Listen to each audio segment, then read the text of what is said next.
Ego जो हमारे लिए सबसे खतरनाक होता है,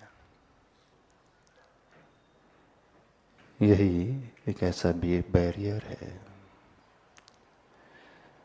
जो हमें अपने सबकॉन्शियस माइंड को अपने अनुसार बनाने से रोकता है। बड़ा सूक्ष्म होता है, पता ही नहीं चलता। हमें ये लगता है हम अपनी लाइफ में बहुत अच्छे से जी रहे हैं।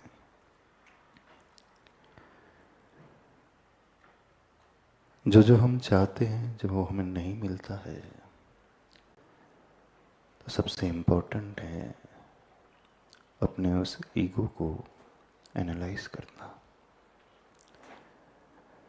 उसे पकड़ने की कोशिश करना। वो किन बातों को लेकर के पैदा होने लगता है। एक बहुत अच्छा हाइकू है, आचार्य भगवान ने लिखा है, जहाँ तक मैं नहीं हूँ, मैं से मैं घटाकर बस मैं ही मैं। शायद समझ में नहीं है। मैं अर्थात जो हमारी आइडेंटिटी या एंटिटी है, मैं नहीं हूँ। सेकंड मैं इज अवर ईगो। मैं से मैं घटाकर अपने आप से, अपनी सोल से, अपने माइंड से मैं घटाकर जब हम उस ईगो को हटा देते हैं, निकाल देते हैं, तो जो बचता है बस मैं ही मैं। अर्थात जो हम बचते हैं सिर्फ वो हम होते हैं। हमारी सोल, हमारी आत्मा बस वही रहती है। उसमें बाहर का कुछ नहीं, कोई बाहर का ऐसा वैसा इमोशन नहीं। उस मैं को यदि हम अपने मैं से घटा दें, फिर ओनली मैं, अर्थात जो हमने ओढ़ करके रखा है बाहर से, जो अचीवमेंट ओढ़ करके रखे हैं, जो फीलिंग कि I am something rather I am everything,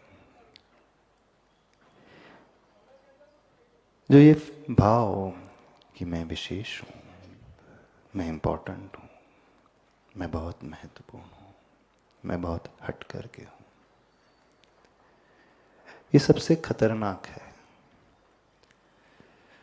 तो मैं अर्थात मेरा एक्सिस्टेंस वो ईगो वाला नहीं है।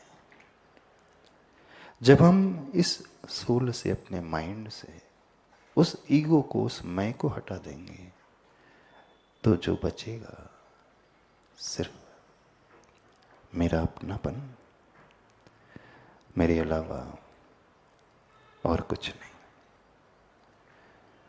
दुनिया में जो भी हम जोड़ते हैं, जिसके पीछे भी हम भागते हैं, सारी लाइफ जिसके पीछे निकल जाती है, उस मैं को अचीव करने के लिए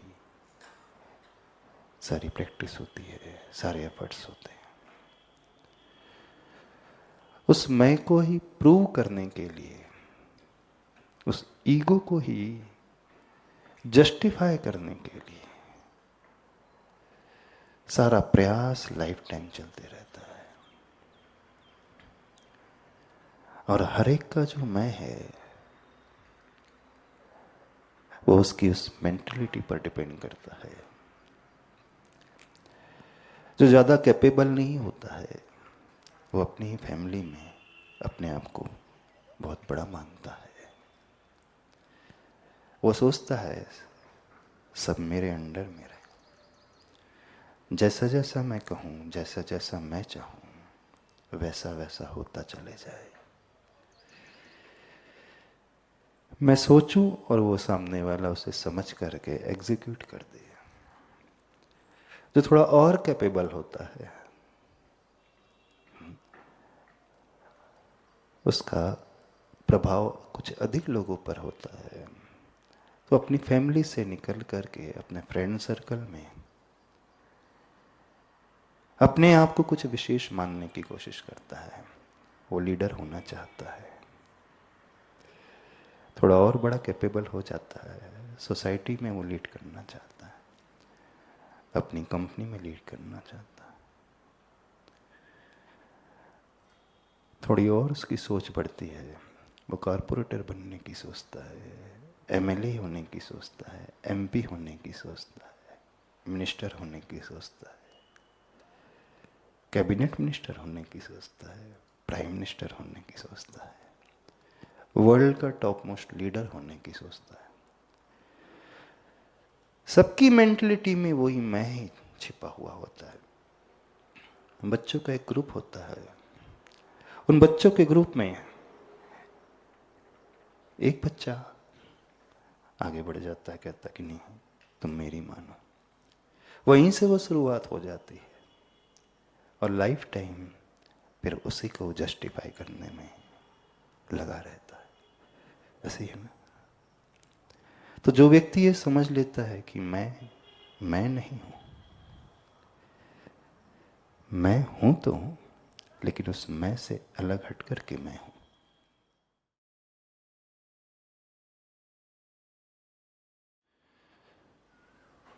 ईगो जो हमारे लिए सबसे खतरनाक होता है, यही एक ऐसा भी बैरियर है जो हमें अपने सबकॉन्शियस माइंड को अपने अनुसार बनाने से रोकता है। बड़ा सूक्ष्म होता है, पता ही नहीं चलता। हमें ये लगता है हम अपनी लाइफ में बहुत अच्छे से जी रहे हैं।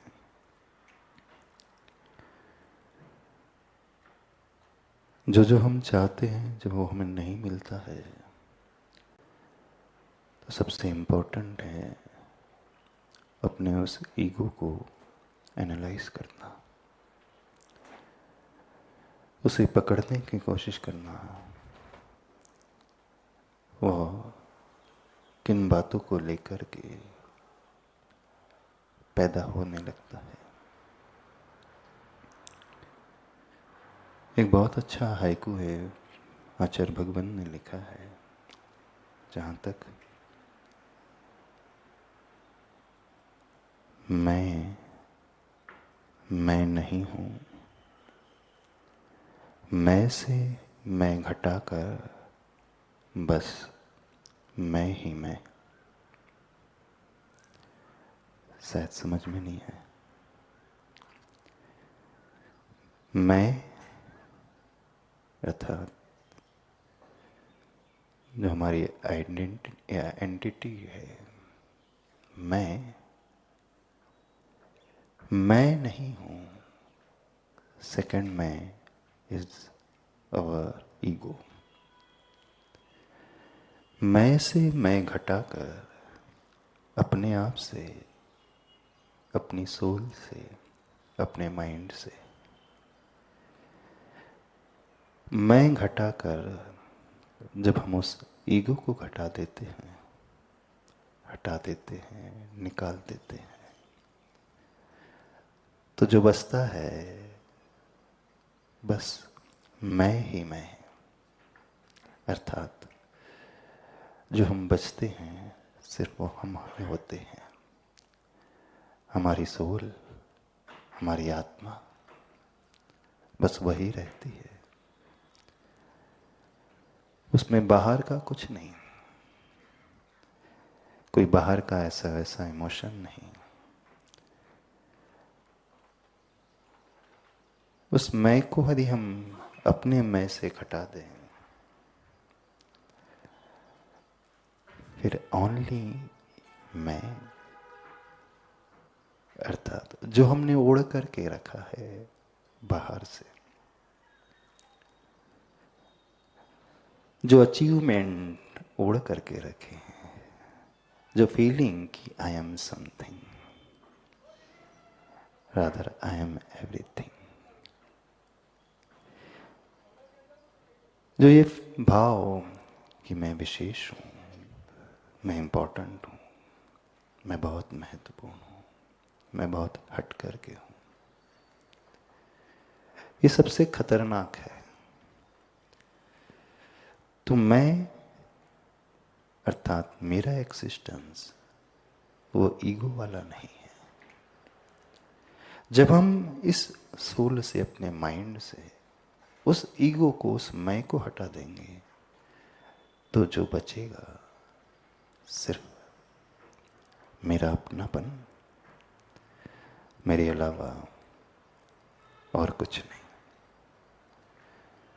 दुनिया में जो भी हम जोड़ते हैं, जिसके पीछे भी हम भागते हैं, सारी लाइफ जिसके पीछे निकल जाती है, उस मैं को अचीव करने के लिए सारी प्रैक्टिस होती है, सारे एफर्ट्स होते हैं।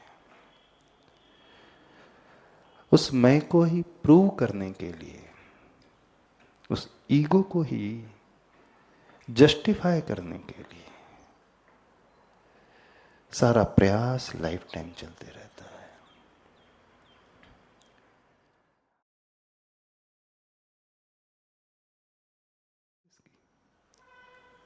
एक बहुत अच्छी स्टोरी आती है। चंद्रगुप्त का नाम सुना है? उसका ही पुत्र था सम्राट अशोक। बहुत बड़ा वो राजा था। उस समय उसने सब तरह विजय प्राप्त किए, चारों तरफ जहां वो आक्रमण करता था अन्य राजाओं को परास्त कर देता था। इतिहास की वह घटना है, कलिंग का वो युद्ध है, जब वह रणभूमि में उतरा। हजारों नहीं लाखों लोग उस रणभूमि में मौत के घाट उतर गए। चारों तरफ लाशों का ढेर था, खून ही खून था। मनुष्य ही नहीं, वे हाथी वो घोड़े भी रक्त से रंजित पड़े हुए थे। जब विजय उसकी हो गई, सम्राट अशोक की, उसी रणभूमि में वो खड़े होकर के जब देखता है, चारों तरफ नजर फैलाता है, हर तरफ उसे सिर्फ कटे हुए सर, धड़ अलग, बॉडी अलग, कहीं हाथ कटा हुआ है, कहीं पैर कटा हुआ है, सिर्फ लाशों के अलावा, शव के अलावा, डेड बॉडी के अलावा और बहते हुए खून के अलावा कुछ नजर नहीं आ रहा था उसे। वो युद्ध तो जीत गया था, लेकिन उसका मन कुछ और ही कह रहा था। उस समय वो रियलाइज कर रहा था, मैंने दूसरे राज्य को तो पा लिया, लेकिन पाने के बाद जो मुझे मिला वो कुछ भी नहीं मिला। इतनी हिंसा, इतना खून, इतने परिवार बर्बाद हो गए, बच्चे अनाथ हो गए, महिलाएं विधवा हो गई, मां अपने बच्चों से रहित हो गई। उनकी चीख उसे सुनाई दे रही थी, उनकी पीड़ा को वह अनुभूत कर रहा था। तब उसका मन कहता है, आखिर इतने लोग मरे हैं, किस लिए मरे? महसूस करता है शायद मैं अपने ईगो को सेटिस्फाइड करने के लिए ही। इतनी बड़ी लंबी लड़ाई लड़ रहा था, लौटता है, राज्य में आता है, अंदर से बड़ा व्यथित, दुखी, अपने मंत्री के साथ उस राज्य को देखने के लिए निकलता है। दिखता क्या है, कुछ दूरी पर एक साधु चले आ रहे, नग्न मुद्रा है, दिगंबर मुद्रा। अब सम्राट अशोक सम्राट घोषित हो चुका था। उस समय का राजा, सर्वश्रेष्ठ राजा, दुनिया में उसकी तूतू अब बोल रही थी, हर व्यक्ति उसके आगे नतमस्तक था।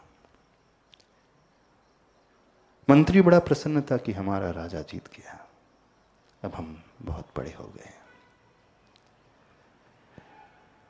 राजा अपने मंत्री के साथ रथ पर सवार होकर के जा रहा था। उसे दूर से वो साधु की मुद्रा, मुनि मुद्रा नजर आई, तो वहीं रथ छोड़ देता है, अपने चरण पादुकाओं को छोड़ देता है, नंगे ही पांव रथ से उतर करके आगे बढ़ने लगता है। मंत्री जब देखता है सम्राट को क्या हुआ अचानक, अब चूंकि सम्राट आगे चल रहा था तो मंत्री को भी वैसा ही अनुकरण करना पड़ा। वो भी पैदल हुआ, नंगे पांव, वो भी राजा के पीछे पीछे। राजा उन साधु के निकट पहुंचता है और उसी रास्ते में, धूल भरे रास्ते में, अपना मुकुट सामने रख करके, बाजू में रख कर साष्टांग नमस्कार कर देता। मंत्री जब देखता है कि इसका महान सम्राट किसी नंगे फकीर के आगे धूल धूसरित होकर के जमीन में लेटा हुआ है, राजा की पोशाक, उसके आभरण, स्वर्णमय हार, मोतीमय हीरों की माला,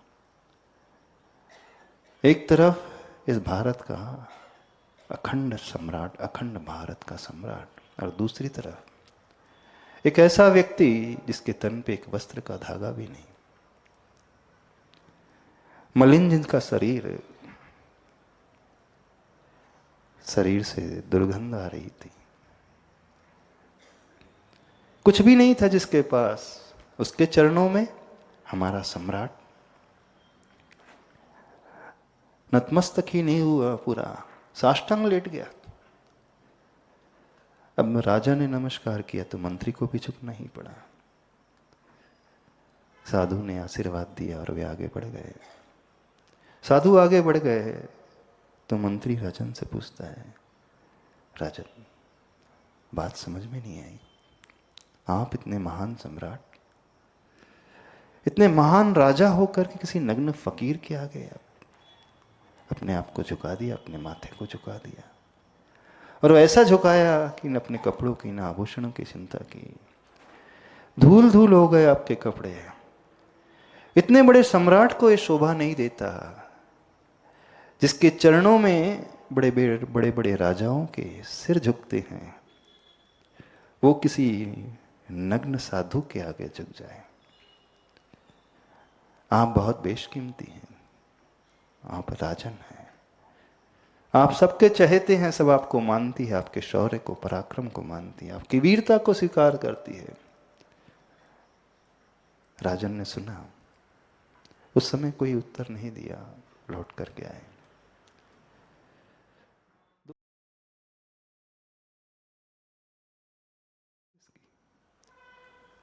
एक बहुत अच्छी स्टोरी आती है, चंद्रगुप्त का नाम सुना है? उसका ही पुत्र था सम्राट अशोक।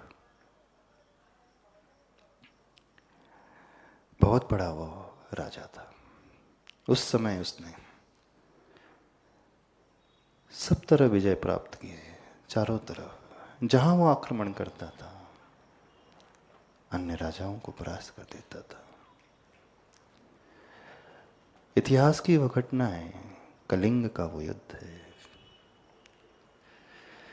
जब वह रणभूमि में उतरा, हजारों नहीं लाखों लोग उस रणभूमि में मौत के घाट उतर गए। चारों तरफ लाशों का ढेर था, खून ही खून था।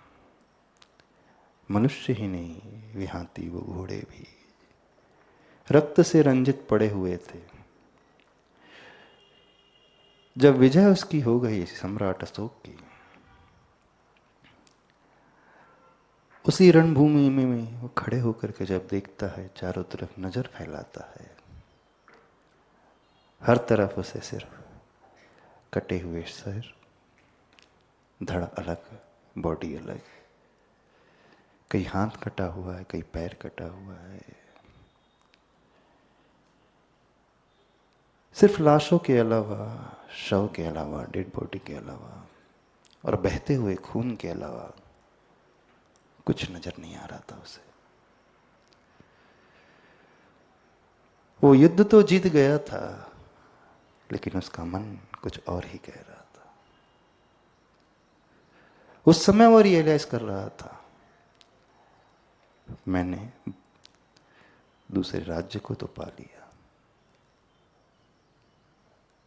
लेकिन पाने के बाद जो मुझे मिला वो कुछ भी नहीं मिला।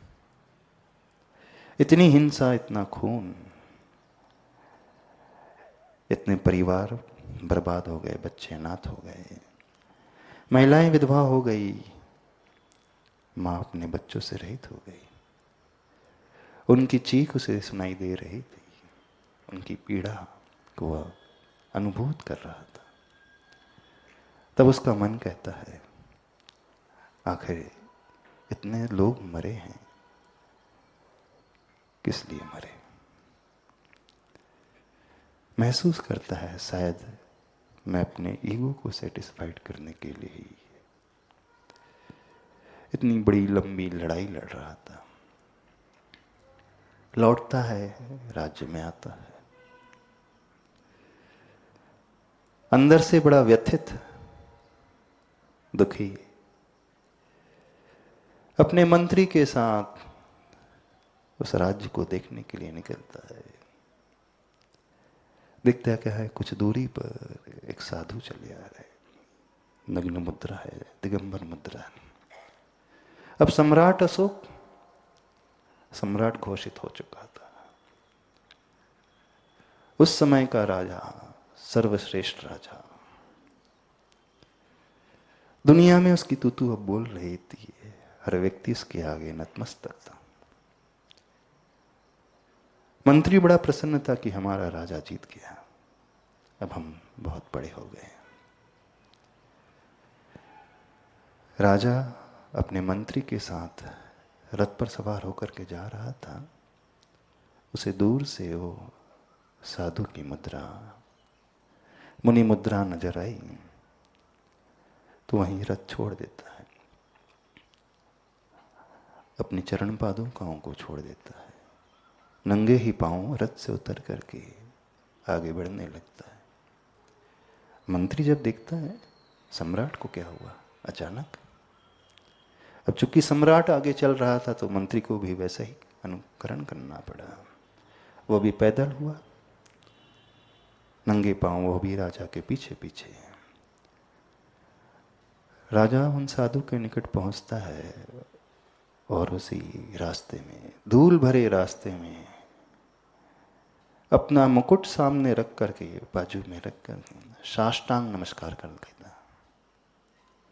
मंत्री जब देखता है कि इसका महान सम्राट किसी नंगे फकीर के आगे धूल दूसरित होकर के जमीन में लेटा हुआ है, राजा की पोशाक, उसके आभरण, स्वर्णमय हार, मोतीमय हीरों की माला, एक तरफ इस भारत का अखंड सम्राट, अखंड भारत का सम्राट, और दूसरी तरफ एक ऐसा व्यक्ति जिसके तन पे एक वस्त्र का धागा भी नहीं, मलिन जिनका शरीर से दुर्गंध आ रही थी, कुछ भी नहीं था जिसके पास। उसके चरणों में हमारा सम्राट नतमस्तक ही नहीं हुआ, पूरा साष्टांग लेट गया। अब राजा ने नमस्कार किया तो मंत्री को भी झुकना ही पड़ा। साधु ने आशीर्वाद दिया और वे आगे बढ़ गए। साधु आगे बढ़ गए तो मंत्री राजन से पूछता है, राजन बात समझ में नहीं आई, आप इतने महान सम्राट, इतने महान राजा होकर के किसी नग्न फकीर के आगे अपने आप को झुका दिया, अपने माथे को झुका दिया, और ऐसा झुकाया कि न अपने कपड़ों की न आभूषणों की चिंता की। धूल धूल हो गए आपके कपड़े। इतने बड़े सम्राट को ये शोभा नहीं देता जिसके चरणों में बड़े बड़े बड़े राजाओं के सिर झुकते हैं, वो किसी नग्न साधु के आगे झुक जाए। आप बहुत बेशकीमती हैं, आप राजन हैं, आप सबके चहेते हैं, सब आपको मानती है, आपके शौर्य को पराक्रम को मानती है, आपकी वीरता को स्वीकार करती है। राजन ने सुना, उस समय कोई उत्तर नहीं दिया, लौट कर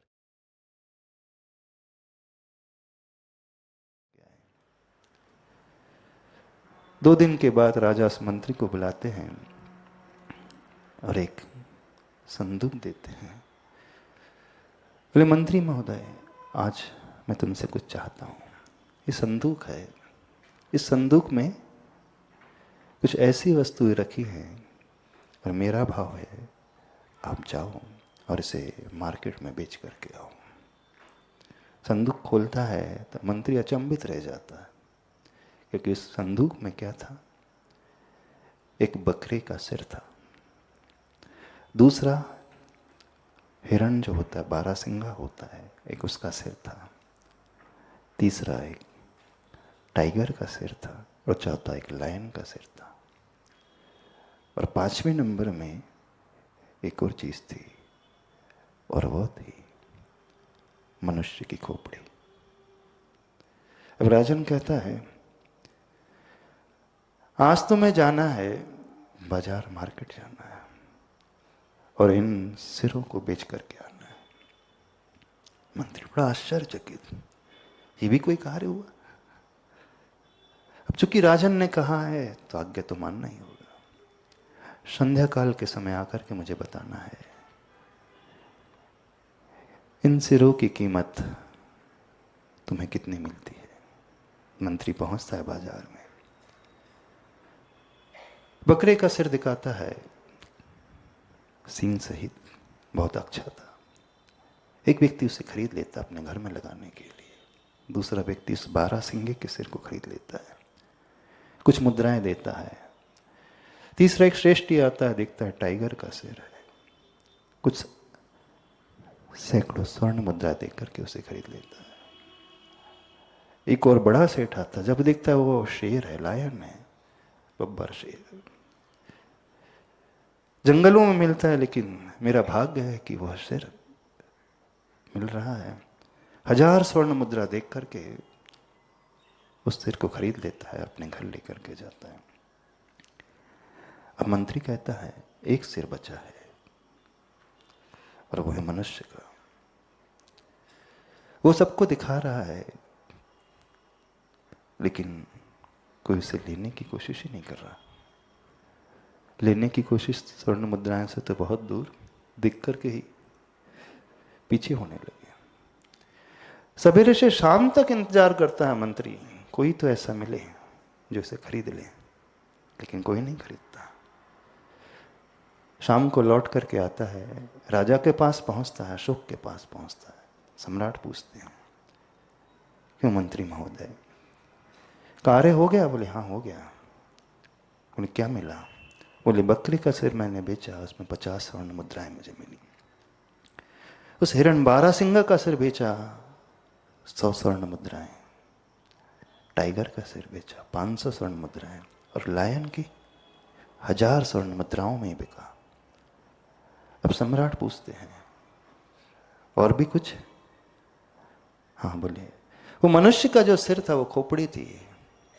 तो राजन पूछते हैं, उसका तो कितना मिला? लेकिन मनुष्य सबसे ज्ञानी होता है, बलवान होता है, समझदार होता है। जब शेर की कीमत 1000 स्वर्ण मुद्राएं हैं, तो मनुष्य के सिर की कीमत तो कम से कम 5000 तो मिलनी ही चाहिए। मंत्री कहता है क्षमा करे स्वामी, इसे किसी ने नहीं खरीदा। क्या कहता है? इस सिर को, इस खोपड़ी को खरीदने के लिए कोई तैयार ही नहीं हुआ। और खोपड़ी को देखते ही वे सारे मनुष्य पीछे पीछे और हटने लगे। बोले हम अपने भवन में, अपने महल में शेर का मुख तो लगा सकते हैं, हिरण का मुख लगा सकते हैं, बकरी का मुख लगा सकते हैं, इसका सिर लगा सकते हैं, लेकिन मनुष्य की खोपड़ी, इससे तो वैसे ही डर लगता है। अब राजन पूछता है 2 दिन पूर्व तुमने मुझसे कुछ प्रश्न किया था। बोले इस युग का महान सम्राट किसी नग्न साधु के चरणों में झुक गया है, अपने माथे को, अपने सिर को उसके चरणों में झुका दिया है। बोले कुछ समझ में आ रहा है इस खोपड़ी की कीमत कितनी है? कितनी है कीमत? बोले एक सामान्य व्यक्ति भी इसे लेने को तैयार नहीं हो रहा, और कल मैं मर जाऊंगा, मेरी भी खोपड़ी होगी। इस खोपड़ी को क्या तुम अपने घर में लगा लोगे? मंत्री कहता है राजन, यदि अपराध क्षमा हो तो कह दूं? हाँ। बोले अभयदान दूंगा तुम्हें। बोले आपका क्रोध नहीं होना चाहिए। बोले हाँ बिल्कुल, सत्य सत्य कहना, बिल्कुल नहीं लगाऊंगा आपकी खोपड़ी को। बोले राजन की खोपड़ी है? बोले हाँ। बोले बिल्कुल नहीं, इससे तो डर लगता है, मरने के बाद भी इससे डर लगता है, इस खोपड़ी से। तो बोले इस खोपड़ी की कीमत कितनी है जो आप कह रहे थे इसे साधु के चरणों में झुका दिया? कितनी कीमत है? हम आपसे पूछ रहे हैं, आपके उस अहम की, उस ईगो की कीमत कितनी? बता सकते हो? कीमत बता सकते हो? नहीं बता सकते। अरे सारी जिंदगी इस खोपड़ी ने तो काम किया है, इसी ने तो काम किया है। सोचती भी यही है, विचार भी यही पैदा करती है, दुनिया को जीतने का काम इस खोपड़ी ने किया, परिवार को पालन पोषण का काम इस खोपड़ी ने किया, इसी ने किया ना। मस्तक तो बहुत पूज्य माना जाता है, उत्तमांग माना जाता है। उत्तमांग होता है शरीर का 8 अंग, शरीर के 8 अंग होते हैं, उसमें सबसे कीमती अंग होता है हमारा मस्तक। लेकिन इस खोपड़ी को लेने का कोई तैयारी क्यों नहीं हो रहा?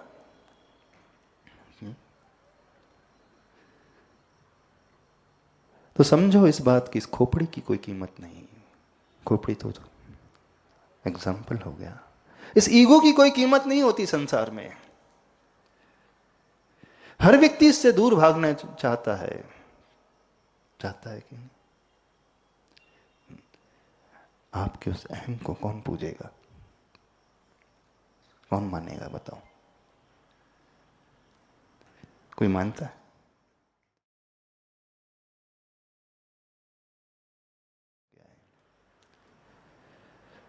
2 दिन के बाद राजा उस मंत्री को बुलाते हैं और एक संदूक देते हैं। बोले मंत्री महोदय, आज मैं तुमसे कुछ चाहता हूं।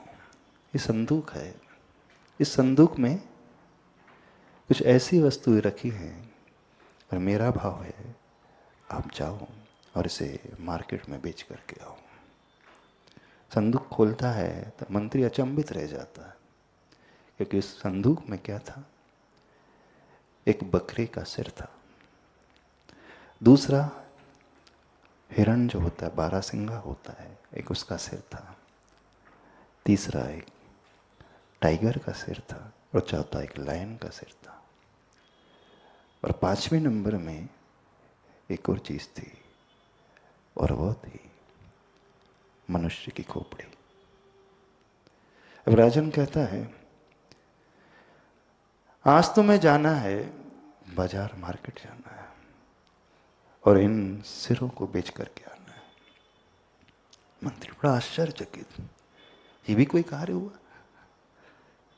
अब चूंकि राजन ने कहा है तो आज्ञा तो मानना ही होगा। संध्या काल के समय आकर के मुझे बताना है इन सिरों की कीमत तुम्हें कितनी मिलती है। मंत्री पहुंचता है बाजार में, बकरे का सिर दिखाता है, सींग सहित, बहुत अच्छा था। एक व्यक्ति उसे खरीद लेता अपने घर में लगाने के लिए, दूसरा व्यक्ति उस 12 सिंगे के सिर को खरीद लेता है, कुछ मुद्राएं देता है। तीसरा एक श्रेष्ठी आता है, देखता है टाइगर का सिर है, कुछ सैकड़ों स्वर्ण मुद्रा देख करके उसे खरीद लेता है। एक और बड़ा सेठ आता, जब देखता है वो शेर है, लायन है, बब्बर शेर, जंगलों में मिलता है, लेकिन मेरा भाग्य है कि वह सिर मिल रहा है। 1000 स्वर्ण मुद्रा देख करके उस सिर को खरीद लेता है, अपने घर लेकर के जाता है। अब मंत्री कहता है एक सिर बचा है, और वो है मनुष्य का। वो सबको दिखा रहा है, लेकिन कोई उसे लेने की कोशिश ही नहीं कर रहा। लेने की कोशिश स्वर्ण मुद्राएं से तो बहुत दूर, दिख करके ही पीछे होने लगे। सवेरे से शाम तक इंतजार करता है मंत्री, कोई तो ऐसा मिले जो इसे खरीद ले, लेकिन कोई नहीं खरीदता। शाम को लौट करके आता है, राजा के पास पहुंचता है, अशोक के पास पहुंचता है। सम्राट पूछते हैं क्यों मंत्री महोदय, कार्य हो गया? बोले हाँ हो गया। बोले क्या मिला? बोले बकरी का सिर मैंने बेचा, उसमें 50 स्वर्ण मुद्राएं मुझे मिली। उस हिरण 12 सिंह का सिर बेचा, 100 स्वर्ण मुद्राएं। टाइगर का सिर बेचा, 500 स्वर्ण मुद्राएं। और लायन की 1000 स्वर्ण मुद्राओं में बिका। अब सम्राट पूछते हैं और भी कुछ? हाँ बोले वो मनुष्य का जो सिर था वो खोपड़ी थी। तो राजन पूछते हैं उसका तो कितना मिला? लेकिन मनुष्य सबसे ज्ञानी होता है, बलवान होता है, समझदार होता है। जब शेर की कीमत 1000 स्वर्ण मुद्राएं हैं, तो मनुष्य के सिर की कीमत तो कम से कम 5000 तो मिलनी ही चाहिए। मंत्री कहता है क्षमा करे स्वामी, इसे किसी ने नहीं खरीदा। क्या कहता है? इस सिर को, इस खोपड़ी को खरीदने के लिए कोई तैयार ही नहीं हुआ। और खोपड़ी को देखते ही वे सारे मनुष्य पीछे पीछे और हटने लगे। बोले हम अपने भवन में, अपने महल में शेर का मुख तो लगा सकते हैं, हिरण का मुख लगा सकते हैं, बकरी का मुख लगा सकते हैं, इसका सिर लगा सकते हैं, लेकिन मनुष्य की खोपड़ी, इससे तो वैसे ही डर लगता। अब राजन पूछता है 2 दिन पूर्व तुमने मुझसे कुछ प्रश्न किया था। बोले इस युग का महान सम्राट किसी नग्न साधु के चरणों में झुक गया है, अपने माथे को, अपने सिर को उसके चरणों में झुका दिया है। बोले कुछ समझ में आ रहा है इस खोपड़ी की कीमत कितनी है? कितनी है कीमत? बोले एक सामान्य व्यक्ति भी इसे लेने को तैयार नहीं हो रहा, और कल मैं मर जाऊंगा, मेरी भी खोपड़ी होगी। इस खोपड़ी को क्या तुम अपने घर में लगा लोगे? मंत्री कहता है राजन यदि अपराध क्षमा हो तो कह दूं? हाँ बोले अभयदान दूंगा तुम्हें। बोले आपका क्रोध नहीं होना चाहिए। बोले हाँ बिल्कुल, सत्य सत्य कहना, बिल्कुल नहीं लगाऊंगा आपकी खोपड़ी को। बोले राजन की खोपड़ी है? बोले हाँ। बोले बिल्कुल नहीं, इससे तो डर लगता है, मरने के बाद भी इससे डर लगता है, इस खोपड़ी से। तो बोले इस खोपड़ी की कीमत कितनी है जो आप कह रहे थे इसे साधु के चरणों में झुका दिया? कितनी कीमत है? हम आपसे पूछ रहे हैं, आपके उस अहम की, उस ईगो की कीमत कितनी? बता सकते हो? कीमत बता सकते हो? नहीं बता सकते। अरे सारी जिंदगी इस खोपड़ी ने तो काम किया, इसी ने तो काम किया है, सोचती भी यही है। विचार भी यही पैदा करती है। दुनिया को जीतने का काम इस खोपड़ी ने किया, परिवार को पालन पोषण का काम इस खोपड़ी ने किया। किसी ने किया ना। मस्तक तो बहुत पूज्य माना जाता है, उत्तमांग माना जाता है। उत्तमांग होता है शरीर का 8 अंग, शरीर के 8 अंग होते हैं, उसमें सबसे कीमती अंग होता है हमारा मस्तक। लेकिन इस खोपड़ी को लेने का कोई तैयारी क्यों नहीं हो रहा?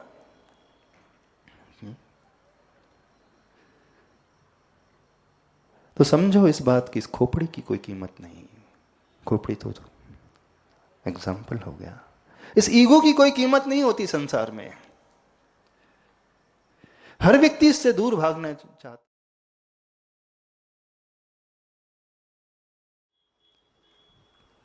किस नाम की कीमत आप आंक रहे हो और किस मान की कीमत आप आंक रहे हो? नाम तो उनका भी नहीं रहा जो स्वयं को कहलाते थे खुदा। ना? एक बात और पूछे, 24 तीर्थंकर का नाम किस किस को पता है?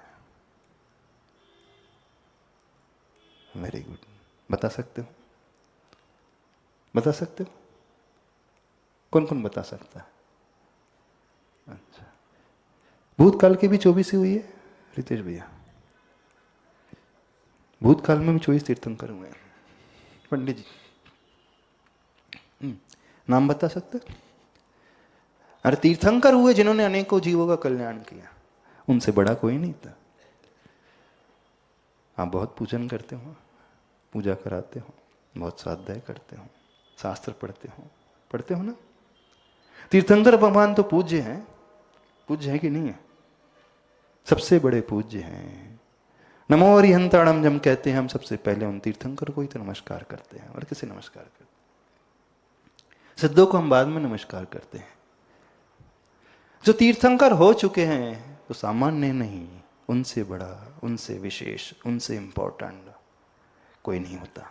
होता है? उनका नाम भी दुनिया को नहीं पता। पता नहीं? पता ना? ऐसे कितने तीर्थंकर हुए? बता सकते हो?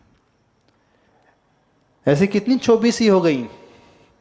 एक नहीं, दो नहीं, असंख्यात नहीं, अनंत हो गए। पुरानी 24 को छोड़ दो, लास्ट की 24 के नाम, उन तीर्थंकर को नाम लेने वाला कोई नहीं, तो आपका नाम लेने वाला कौन बचेगा? आप किस मान के पीछे भाग रहे हो? किस ईगो को पुष्ट करते हुए जी रहे हो? सोचा है कभी?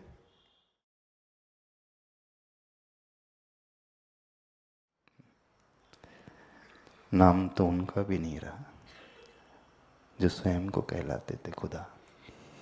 ना? एक बात और पूछे, 24 तीर्थंकर का नाम किस किस को पता है? Very good. बता सकते हो? बता सकते हो? कौन कौन बता सकता है? अच्छा, भूतकाल की भी 24 ही हुई है रितेश भैया? भूतकाल में भी 24 तीर्थंकर हुए हैं पंडित जी। नाम बता सकते? अरे तीर्थंकर हुए जिन्होंने अनेकों जीवों का कल्याण किया, उनसे बड़ा कोई नहीं था। आप बहुत पूजन करते हो, पूजा कराते हो, बहुत स्वाध्याय करते हो, शास्त्र पढ़ते हो ना? तीर्थंकर भगवान तो पूज्य हैं। पूज्य है कि नहीं है? सबसे बड़े पूज्य हैं। नमो हरिहंताणम जब कहते हैं, हम सबसे पहले उन तीर्थंकर को ही तो नमस्कार करते हैं, और किसे नमस्कार करते हैं? सिद्धों को हम बाद में नमस्कार करते हैं। जो तीर्थंकर हो चुके हैं तो सामान्य नहीं, उनसे बड़ा, उनसे विशेष, उनसे इंपॉर्टेंट कोई नहीं होता। होता है? उनका नाम भी दुनिया को नहीं पता। पता नहीं? पता ना? ऐसे कितने तीर्थंकर हुए? बता सकते हो? ऐसे कितनी 24 ही हो गई? एक नहीं, दो नहीं, असंख्यात नहीं, अनंत हो गए। पुरानी 24 को छोड़ दो, लास्ट की 24 के नाम, उन तीर्थंकर के नाम लेने वाला कोई नहीं, तो आपका नाम लेने वाला कौन बचेगा? आप किस मान के पीछे भाग रहे हो, किस ईगो को पुष्ट करते हुए जी रहे हो? सोचा है कभी?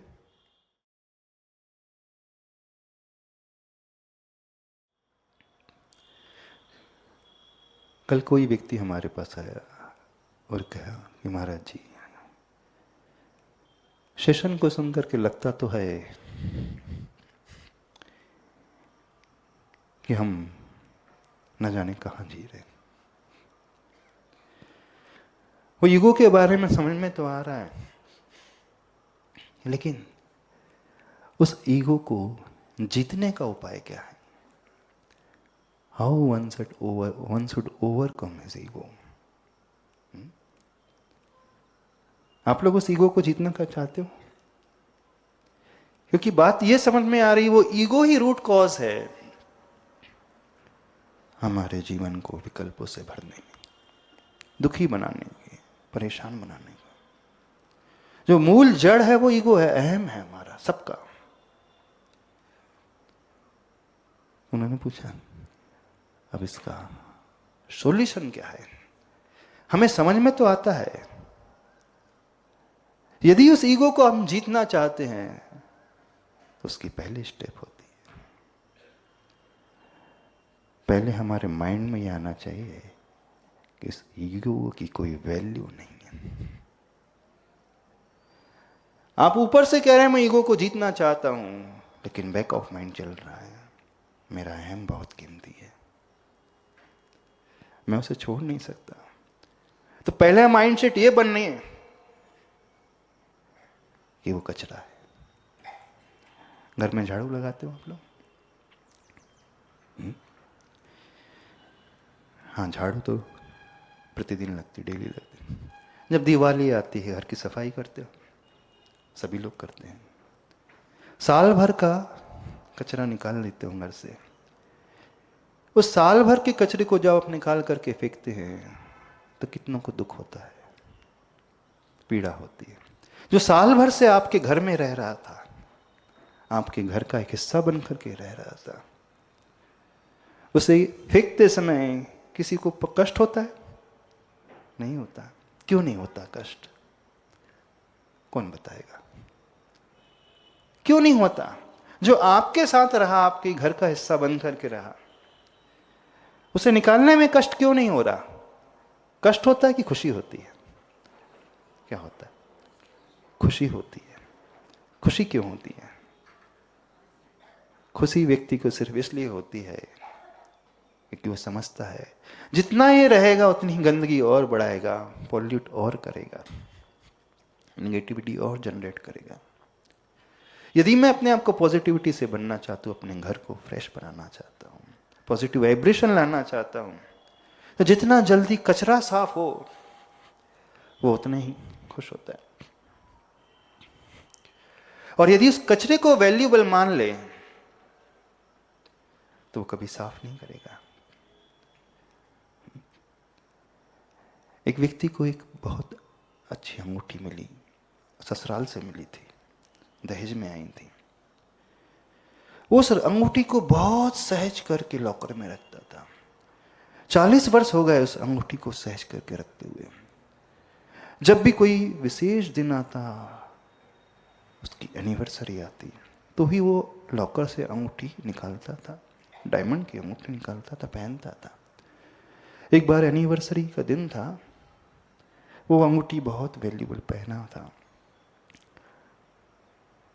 और दिखाने की कोशिश कर रहा था। उस एनिवर्सरी पार्टी में जौहरी आया।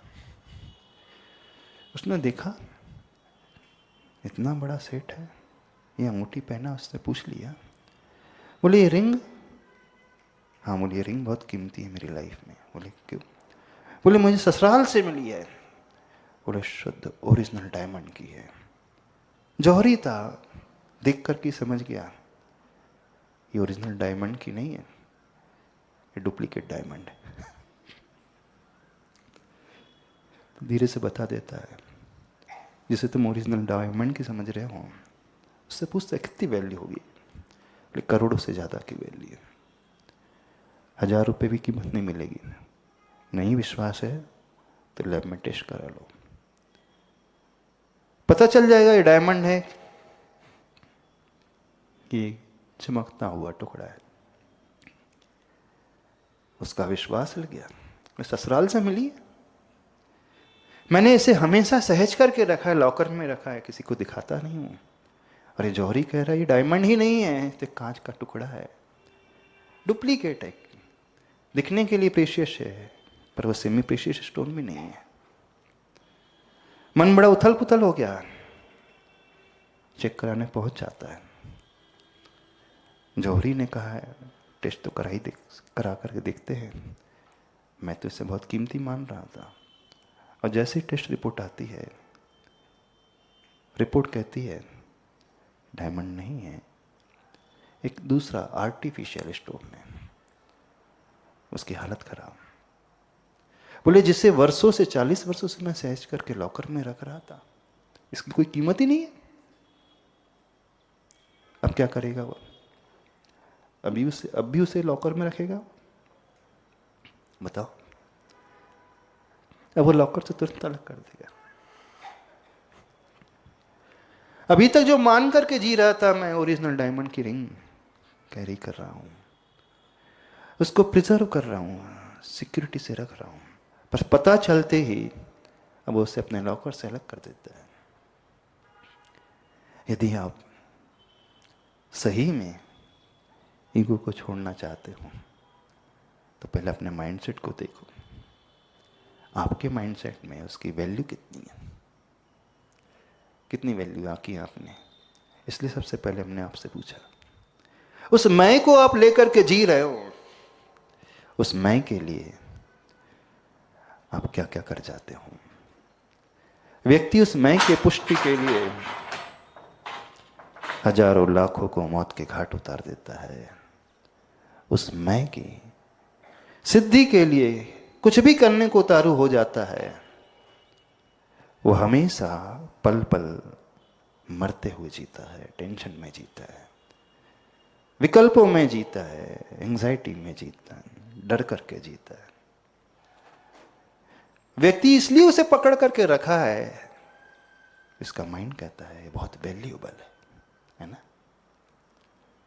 अब सही से बताना, आपकी दृष्टि में उस ईगो की वैल्यू कितनी है?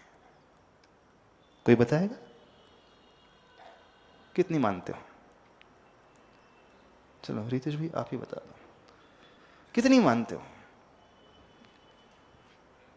करोड़ों रुपए। बोलो खड़े होकर के। नहीं महाराज, ईगो की तो कोई वैल्यू नहीं महाराज जी, शून्य वैल्यू, जीरो वैल्यू।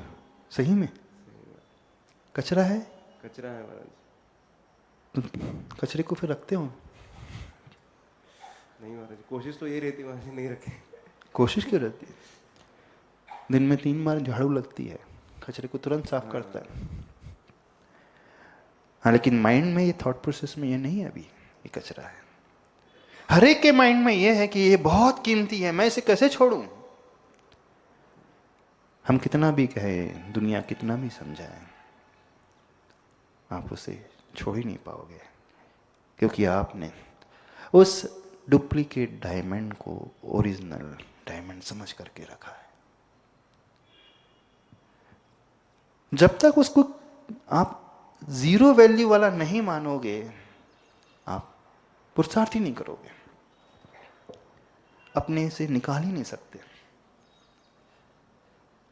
हम दुनिया से कितना भी कह दें, ऊपर ऊपर कुछ ना भी कितना सोच ले, लेकिन सबका सबकॉन्शियस माइंड तो उसे बहुत वैल्यूएबल मान रहा है ना। आपका सबकॉन्शियस माइंड क्या कहता है?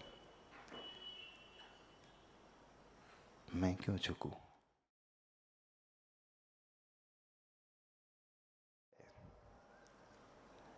यदि उस ईगो को हम जीतना चाहते हैं तो उसकी पहली स्टेप होती है,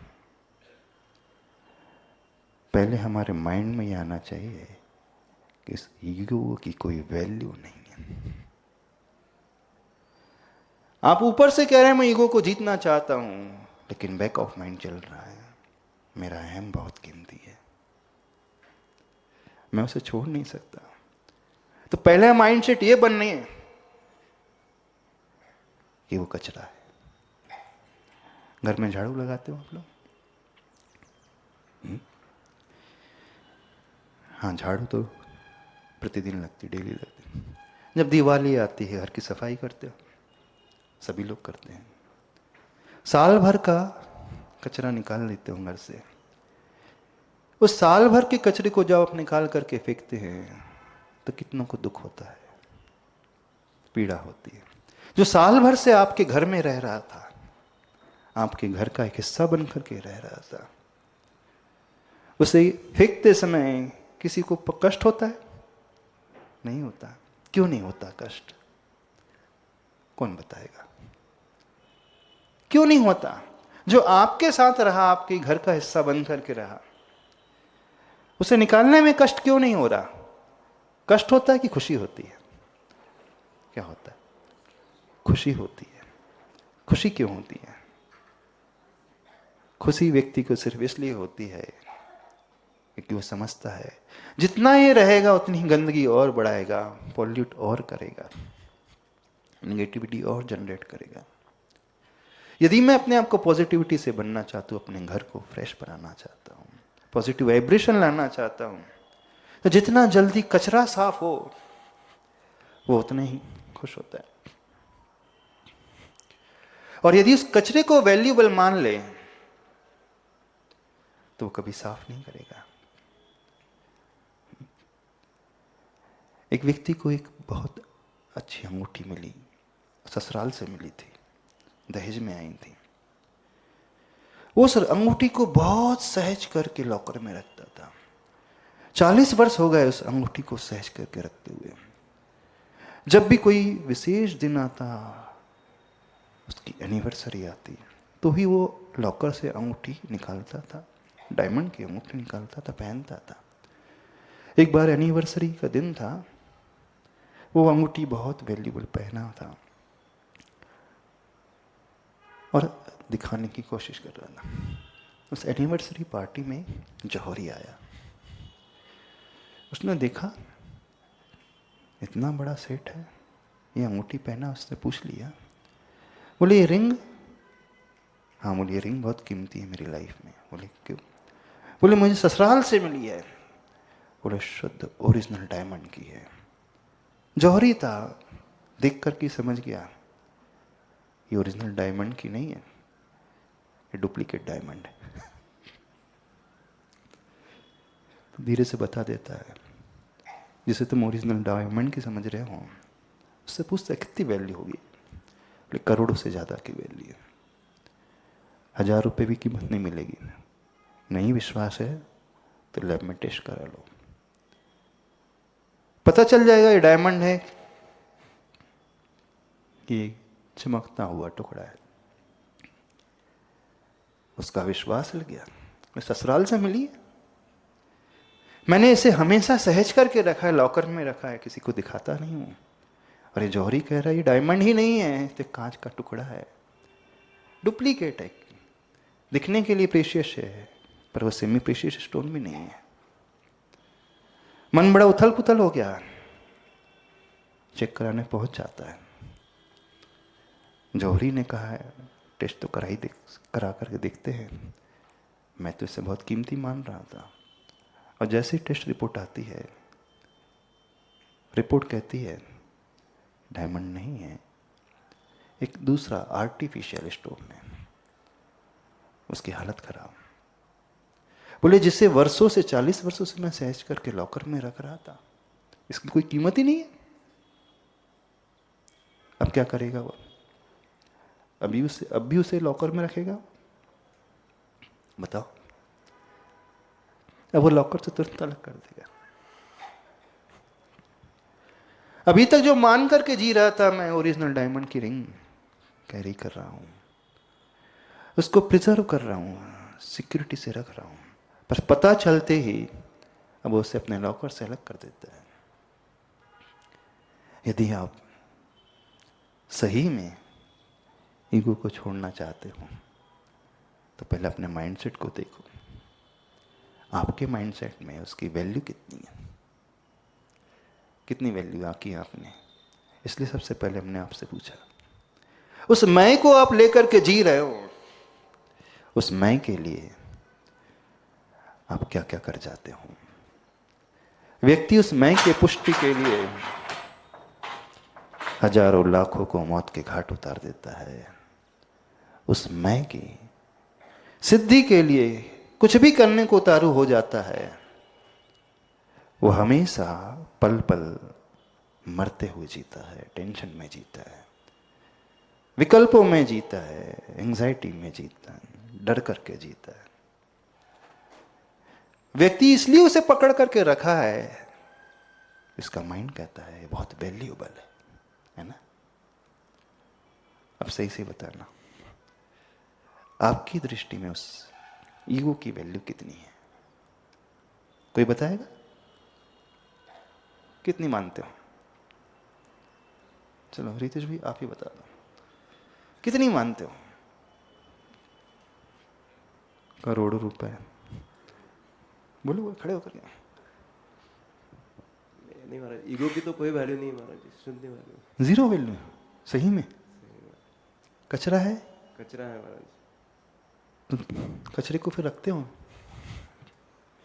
नहीं महाराज, कोशिश तो ये रहती है महाराज, नहीं रखे। कोशिश क्यों रहती है? दिन में 3 बार झाड़ू लगती है, कचरे को तुरंत साफ करता है। हाँ, लेकिन माइंड में ये थॉट प्रोसेस में ये नहीं है अभी, ये कचरा है। हर एक के माइंड में ये है कि ये बहुत कीमती है, मैं इसे कैसे छोड़ूं। हम कितना भी कहें, दुनिया कितना भी समझाए, आप उसे छोड़ ही नहीं पाओगे, क्योंकि आपने उस डुप्लीकेट डायमंड को ओरिजिनल डायमंड समझ करके रखा है। जब तक उसको आप जीरो वैल्यू वाला नहीं मानोगे, आप पुरुषार्थ ही नहीं करोगे, अपने से निकाल ही नहीं सकते। हम दुनिया से कितना भी कह दें, ऊपर ऊपर कुछ ना भी कितना सोच ले, लेकिन सबका सबकॉन्शियस माइंड तो उसे बहुत वैल्यूएबल मान रहा है ना। आपका सबकॉन्शियस माइंड क्या कहता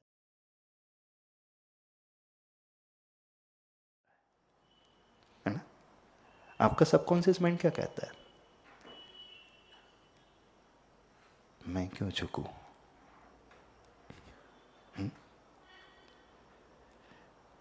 वो छोटा है, वो मुझे सिखाएगा। दुनिया को मैंने अभी तक सिखाया है, अब वो मुझे सिखाएगा। समझ में आ रही है बात? ये गलती मुझसे हो गई है। जो मैंने दुनिया को एक्सप्लेन किया वो गलत था। समझ में तो आ रहा है, लेकिन कोई छोटा कह रहा है तो आपका ईगो का क्या कहता है। गलत को गलत समझ करके भी एक्सेप्ट करने को तैयार नहीं होता है। इसलिए नहीं कि उसने उसे समझ लिया है, बल्कि इसलिए कि सामने वाला जो समझा रहा है वो छोटा है। यदि मैंने एक्सेप्ट कर लिया तो मेरी आइडेंटिटी, इमेज अब कहीं नहीं रहेगी। अभी तक दुनिया जो मुझे मान रही थी, अब मेरी उस इमेज को धक्का लग जाएगा, मैं कहीं का नहीं बचूंगा, है ना? यही है ना? ऐसा ही नहीं है? बिल्कुल ऐसा ही है। हर एक व्यक्ति ने जो अपनी फॉल्स इमेज को रियल इमेज बना ली है, प्रॉब्लम वहां पर है। वो जान करके समझ करके भी उस मुखट्टे को, उस फेस को ओढ़ करके जी रहा है। जी रहा है इसलिए जी रहा है कि उस ईगो की वैल्यू उसकी दृष्टि में बहुत ज्यादा है। तो हम ईगो से ऊपर उठना चाहते हैं तो पहला स्टेप अंदर से स्वीकारें, ये माने ये जीरो वैल्यू वाला है, ये कचरा है, इसकी कोई कीमत नहीं। इस खोपड़ी की कोई कीमत नहीं। दुनिया में कोई इसे लेने को ले तैयार नहीं होता है। एक पशु की खोपड़ी को ले लेता है वह, एक बकरे की खोपड़ी को ले लेता है। उसने दुनिया ने खरीद ली। शेर की, उस हिरण की खोपड़ी, सिर को ले लिया। लेकिन जैसे ही मनुष्य की बात आई, कोई एक्सेप्ट नहीं हुआ। एक्सेप्ट करने के लिए तैयार ही नहीं हुआ। मरने के बाद सारी खोपड़ियां एक जैसी हो जाती हैं। छूना भी पसंद नहीं करता व्यक्ति। छू ले अशुद्ध हो जाता है, नहाना पड़ता है। नहीं, बिल्कुल ऐसी है ना। शायद आपको लगता है कि नहीं, मेरी खोपड़ी की बहुत कीमत है। शायद आपको लगता है कि मेरा ईगो बहुत अच्छा है। सबको यही लगता है। लग रहा है? नहीं लग रहा? सही सही बताना, किसको लगता है कि हमारा ईगो अच्छा नहीं? किसे लगता है? लगता तो ऐसे ही है। फिर हम कितना भी समझाए, दुनिया कितना भी कहे, आप कितने भी शास्त्र पढ़ लो, आप कितने भी प्रवचन सुन लो, कोई फर्क नहीं पड़ेगा। इसलिए फर्क नहीं पड़ेगा क्योंकि उल्टे घड़े में पानी भरने की कितनी भी कोशिश की जाए, नल के नीचे दिन भर उल्टा घड़ा रखा रहे, पानी उसमें से बहता रहे, एक बूंद भी अंदर नहीं जाएगा। जाएगा? ये घड़ा ही उल्टा है। दुनिया कितना भी क्यों ना कहती रहे, लेकिन आपने जो अपने इमेज बना ली है, उस ईगो को लेकर के कोई फर्क नहीं पड़ने वाला। यदि हम अंतरंग से चाहते हैं तो पहला उपाय है घड़े को सीधा करना है। पहला उपाय है अपनी उस इमेज को समझने की कोशिश करना है। कहीं मैंने फॉल्स इमेज को रियल इमेज तो नहीं बना ली? कहीं उस ईगो को मैंने बहुत ज्यादा वैल्यू तो नहीं दे दी? और हर व्यक्ति ने उसे बहुत ज्यादा वैल्यू देकर के रखा है। कुछ समझ में आ रहा है? नहीं समझ में आ रहा?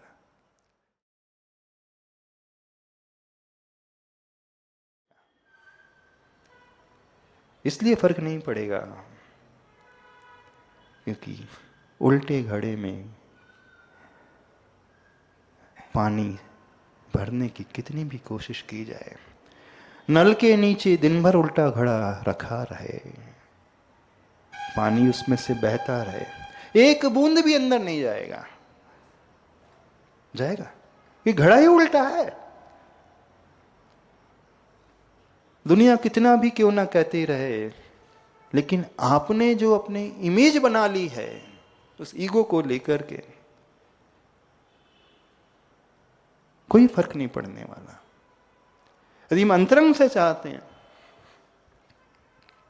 तो पहला उपाय है घड़े को सीधा करना है।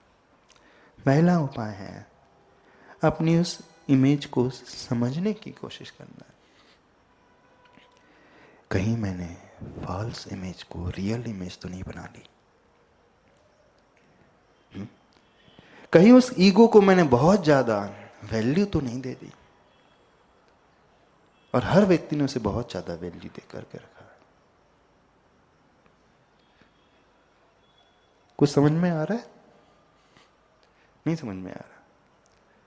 इसलिए कह रहे हैं उनका भी नाम लेने वाला कोई नहीं रहे जिन्हें दुनिया बहुत पूछती थी। हम राजा की बात नहीं कर रहे। राजा तो अपने स्वार्थ के लिए, अपने भय से लोगों को डरा करके जीतता था।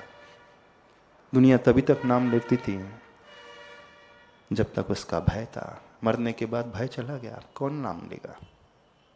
कौन लेगा नाम? जब तक वो जिंदा था डर था। यदि हम उसका नाम नहीं लेंगे, हम झुकेंगे नहीं, उसे मानेंगे नहीं, तो हम जी नहीं सकते अच्छे से। इस कारण दुनिया नाम लेती थी, इस कारण उसे बड़ा मानती थी। लेकिन हम तीर्थंकर की बात कर रहे हैं, जिनका कोई भय भी नहीं, जिन्होंने किसी को झुकाया भी नहीं, जिन्होंने सबको सब कुछ दिया, सबका कल्याण किया। दुनिया उन्हें भी बुला देती है। दुनिया क्या, अच्छे अच्छे मुनिराज को भी तीर्थंकर भगवान का नाम नहीं, हमें भी नहीं पता। भूतकाल के 24 के नाम हम नहीं गिना पाएंगे आपको। तो वे भी नहीं ले पाते हैं जिनके पास सब कुछ था, उनका नाम लेने वाला कोई नहीं। तो आपके पास क्या है, कितना है, बताइए। यदि हम उस ईगो से ऊपर उठना चाहते हैं तो पहले अपना दृष्टिकोण बदलने की कोशिश करें। पहले यह समझने की कोशिश करें उसकी ईगो की कोई कीमत नहीं होती है। दूसरी स्टेप, महाराज जी समझ में तो आता है ईगो की कोई कीमत नहीं, अब हम आपकी तरफ से कह रहे हैं।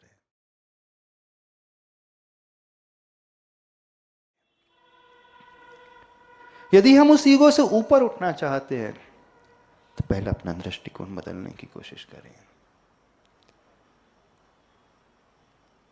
पहले यह समझने की कोशिश करें उसकी ईगो की कोई कीमत नहीं होती है। दूसरी स्टेप, महाराज जी समझ में तो आता है ईगो की कोई कीमत नहीं, अब हम आपकी तरफ से कह रहे हैं। लगता तो है ईगो को लेकर के नहीं चलना चाहिए, लगता है उसे छोड़ देना चाहिए, लेकिन क्या करें, बार बार हम वही करने लग जाते हैं। बार बार थोड़ा सा कुछ होता है हम अंदर से हिल जाते हैं। उस समय कुछ समझ में नहीं आता क्या किया जाए। उस समय हमारा मान हिलते ही क्रोध हम पर सवार हो जाता है, हम कंट्रोल नहीं कर पाते। ऐसा नहीं कि दुनिया में बहुत सारे लोग जानते नहीं हैं। पहली बार सुन रहे हो इस बात को, ईगो के बारे में पहली बार? नहीं, आप फैमिलियर तो हैं इससे, समझते भी हैं, जानते भी हैं। तो बोले हमारा सबकॉन्शियस माइंड ऐसा हो चुका है कि उसे एक्सेप्ट करने ही नहीं देता कि मुझे ईगो को कचरा मान करके अलग करना है। एक्सेप्ट भी कर लेते हैं तो उस समय हम कंट्रोल नहीं कर पाते। अब क्या उपाय है उसे जीतने का? उपाय जानना चाहते हो? हमें कुछ भी नहीं आता है, कुछ भी नहीं समझते हैं। आचार्य कुंद देव ने प्रवचन सार ग्रंथ में एक बहुत सुंदर गाथा दी है और वो हम मुनियों के लिए दी है। बड़ा अच्छा उपाय उसमें उन्होंने बताया। बोले जो मुनि, जो साधक अपने उस साधना को अचीव करना चाहता है, उस कषाय को जीतना चाहता है, अपने आप को शुद्ध बनाना चाहता है, बहुत उत्कृष्ट दर्जे का होना चाहता है, चाहते हुए भी नहीं प्राप्त कर पा रहा है, तो वो सिर्फ एक काम करने लगे। बोले क्या कारण? तम्मा समम गुणादो गुणे ही अह्यम सैमनम अधिवसदो। अपने से जो अधिक गुण वाले हैं उनके साथ वो रहना शुरू कर दे। जिन्हें आप मानते हो, अहम जिन्हें छू नहीं पाता है, अपनी सराउंडिंग में जिन्हें देखते हो कि जो बहुत डाउन टू अर्थ रहते हैं, जो क्वालिटेटिव पर्सन है, बहुत सारी क्वालिटीज उनके भीतर है, बहुत सारे गुण उनके भीतर है।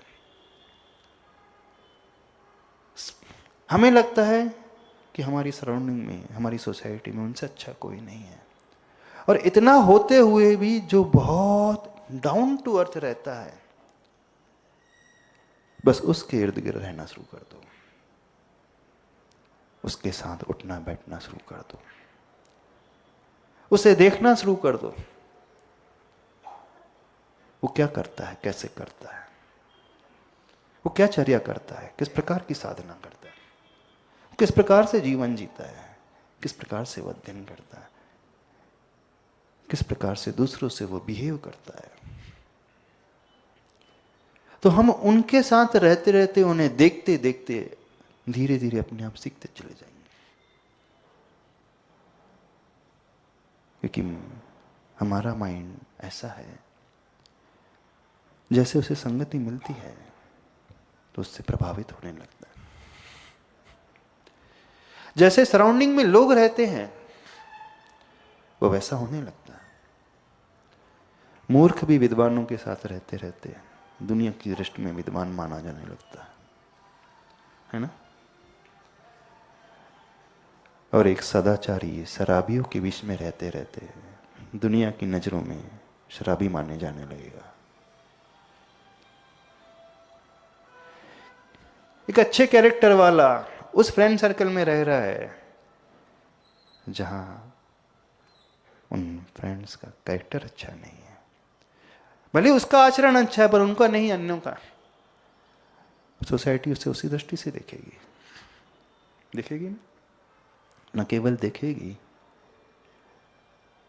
उस सर्कल का असर धीरे धीरे उस पर भी होने लगता है। वो लोग कहते हैं अरे चलता है, आज के जमाने में सब चलता, थोड़ा बहुत तो होता ही रहता है। तुम कौन सी दुनिया से आए हो, कौन चौथे काल से आए हो क्या? हाँ, सीता के युग में रह रहे हो, राम के युग में रह रहे हैं, पंचम काल में रह रहे हो। अब सब दुनिया यही कर रही तो अपन कहाँ थोड़ा सा ट्राई करके देखो, तो भी फिर ट्राई करने लगता है। होने लगता है ना, भाव होने लगते कि नहीं होने लगते? क्यों नहीं होने लगते? अब 24 घंटा जिसके साथ रह रहा है, उनसे बातें कर रहा है, खा पी रहा है, मिल रहा है, फिर जो वो करते हैं वो भी करने लगता है। तो यदि हम उसे जीतना चाहते हैं तो आचार्य भगवान कहते हैं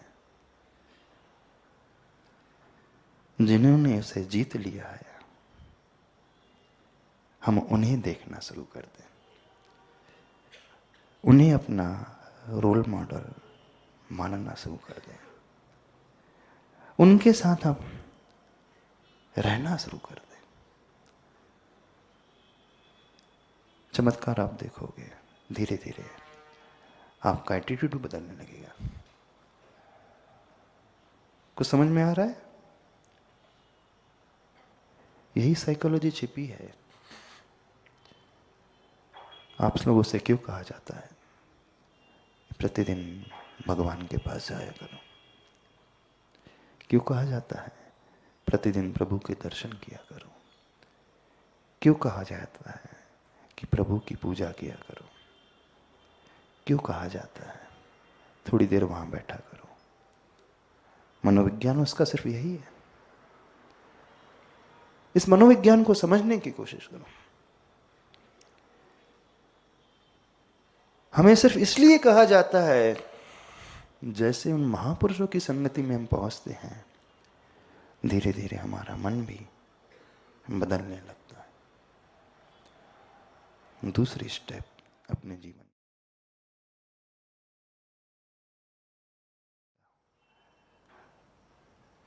उपाय जानना चाहते हो? हमें कुछ भी नहीं आता है, कुछ भी नहीं समझते हैं। आचार्य कुंद देव ने प्रवचन सार ग्रंथ में एक बहुत सुंदर गाथा दी है और वो हम मुनियों के लिए दी है। बड़ा अच्छा उपाय उसमें उन्होंने बताया। बोले जो मुनि, जो साधक अपने उस साधना को अचीव करना चाहता है, उस कषाय को जीतना चाहता है, अपने आप को शुद्ध बनाना चाहता है, बहुत उत्कृष्ट दर्जे का होना चाहता है, चाहते हुए भी नहीं प्राप्त कर पा रहा है, तो वो सिर्फ एक काम करने लगे। बोले क्या कारण? तम्मा समम गुणादो गुणे ही अह्यम सैमनम अधिवसदो। अपने से जो अधिक गुण वाले हैं उनके साथ वो रहना शुरू कर दे। जिन्हें आप मानते हो, अहम जिन्हें छू नहीं पाता है, अपनी सराउंडिंग में जिन्हें देखते हो कि जो बहुत डाउन टू अर्थ रहते हैं, जो क्वालिटेटिव पर्सन है, बहुत सारी क्वालिटीज उनके भीतर है, बहुत सारे गुण उनके भीतर है। हमें लगता है कि हमारी सराउंडिंग में, हमारी सोसाइटी में उनसे अच्छा कोई नहीं है, और इतना होते हुए भी जो बहुत डाउन टू अर्थ रहता है, बस उसके इर्द गिर्द रहना शुरू कर दो, उसके साथ उठना बैठना शुरू कर दो, उसे देखना शुरू कर दो, वो क्या करता है, कैसे करता है, वो क्या चर्या करता है, किस प्रकार की साधना करता है, किस प्रकार से जीवन जीता है, किस प्रकार से वो अध्ययन करता है, किस प्रकार से दूसरों से वो बिहेव करता है।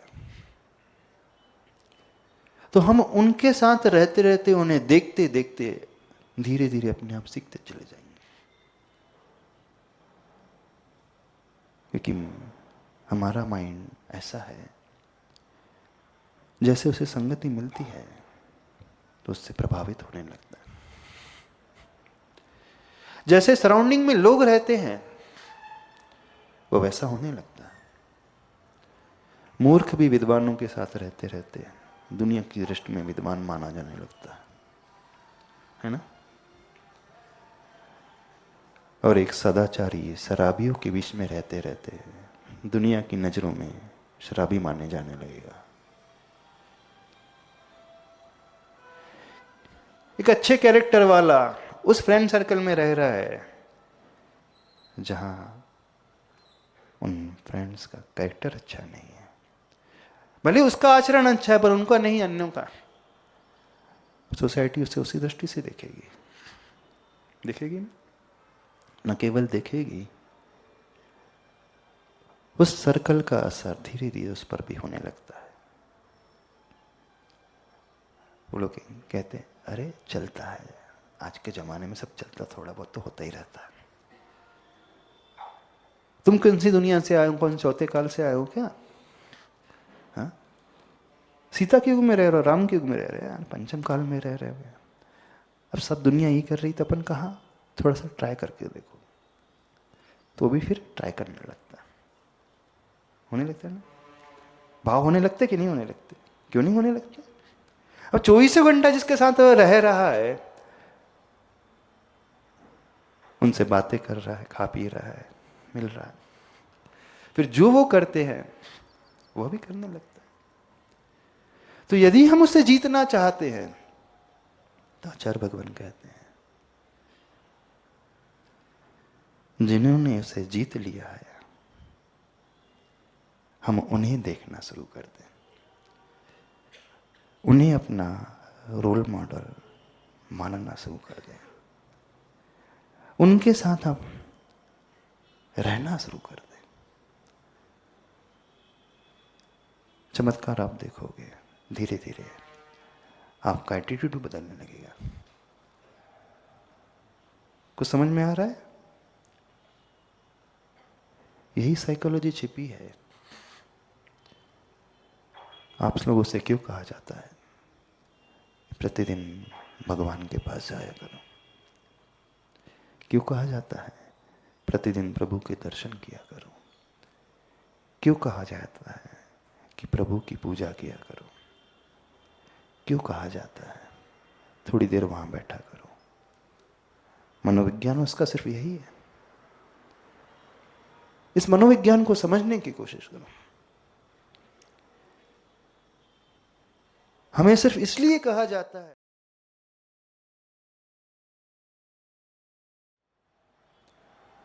दूसरी स्टेप अपने जीवन में यह अपनाओ। तीसरी स्टेप, आपका ईगो बढ़ता कैसे है? उसे देखो कैसे बढ़ता है। कल आपसे बताया था, जब भी आप दूसरों से कंपैरिजन करते हो, तुलना करते हो, तो आप भी उससे आगे बढ़ने की कोशिश करने लगते हो। अब समझना, दूसरी स्टेप में भी यही कहा गया है कि हमें दूसरों को देखना है, एक रोल मॉडल को बनाना है, उसकी संगति में रहना है, उसके साथ उठना बैठना है। तीसरी स्टेप में इससे ठीक अपोजिट कहा जा रहा है, दूसरों को देखना बंद कर दो, तुलना करना बंद कर दो, कंपेयर करना बंद कर दो। कॉन्ट्राडिक्टरी है, विरोधाभास है कि नहीं है, बताइए। है ना? नहीं, कॉन्ट्राडिक्टरी नहीं है। सेकेंड स्टेप में हमने उन्हें रोल मॉडल माना है, और थर्ड स्टेप में जो आप करते हो, सामने वाले को रोल मॉडल नहीं मानते हो, आप सामने वाले को नीचा दिखाते हुए आगे बढ़ना चाहते हो, आप उससे कॉम्पीट करना चाहते हो।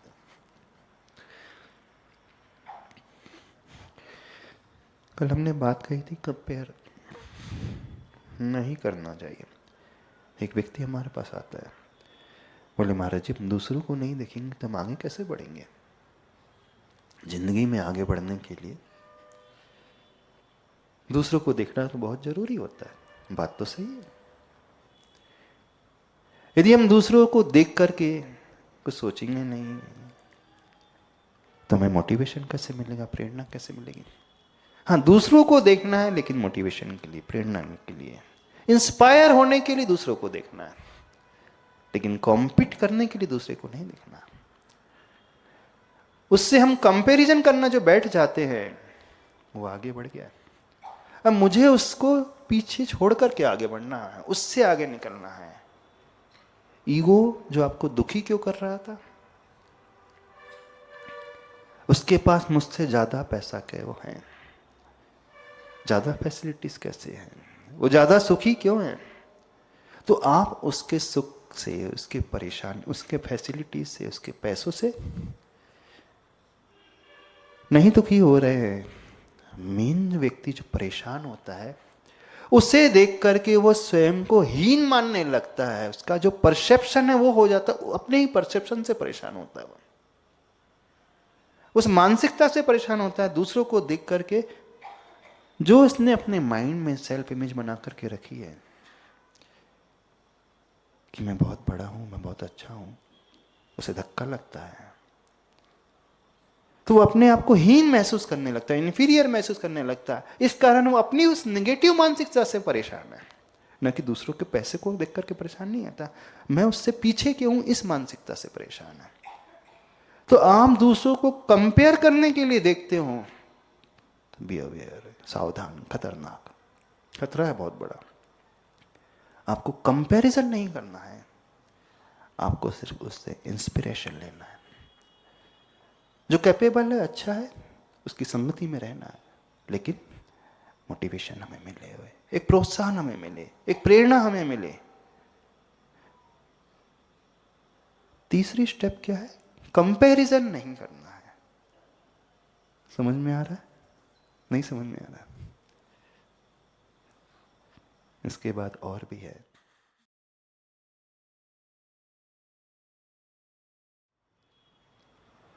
आपका ईगो बढ़ता कैसे है, उसे देखो कैसे बढ़ता है।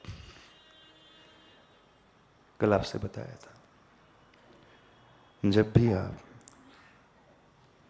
दूसरों से कंपैरिजन करते हो, तुलना करते हो, तो आप भी उससे आगे बढ़ने की कोशिश करने लगते हो।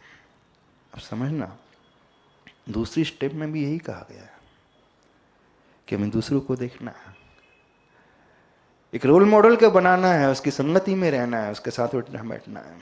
तीसरी स्टेप में इससे ठीक अपोजिट कहा जा रहा है, दूसरों को देखना बंद कर दो, तुलना करना बंद कर दो, कंपेयर करना बंद कर दो। कॉन्ट्राडिक्टरी है, विरोधाभास है कि नहीं है, बताइए। है ना? नहीं, कॉन्ट्राडिक्टरी नहीं है। सेकेंड स्टेप में हमने उन्हें रोल मॉडल माना है, और थर्ड स्टेप में जो आप करते हो, सामने वाले को रोल मॉडल नहीं मानते हो, आप सामने वाले को नीचा दिखाते हुए आगे बढ़ना चाहते हो, आप उससे कॉम्पीट करना चाहते हो।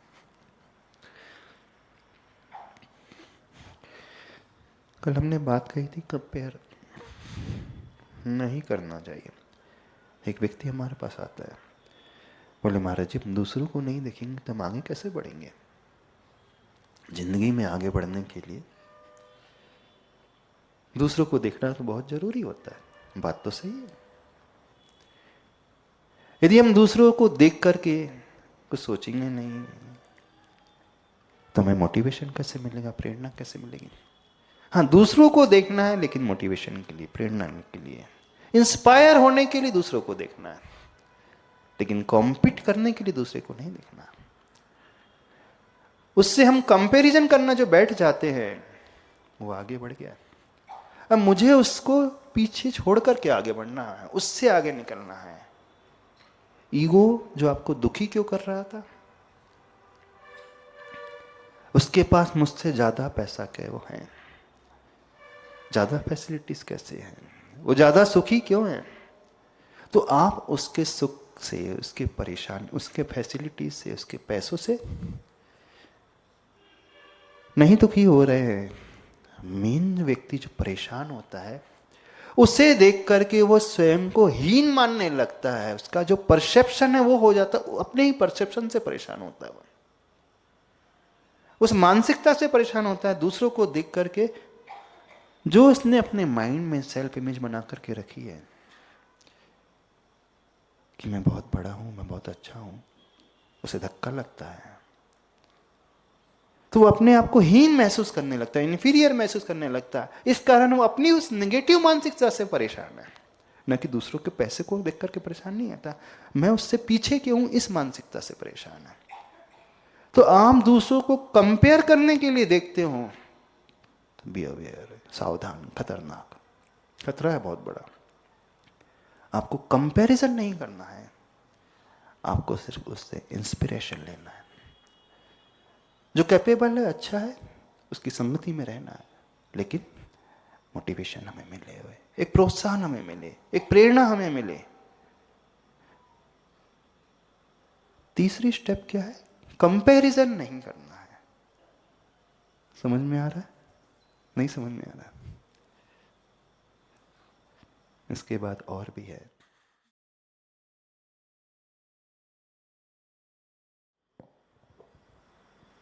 नमस्ते गुरुदेव।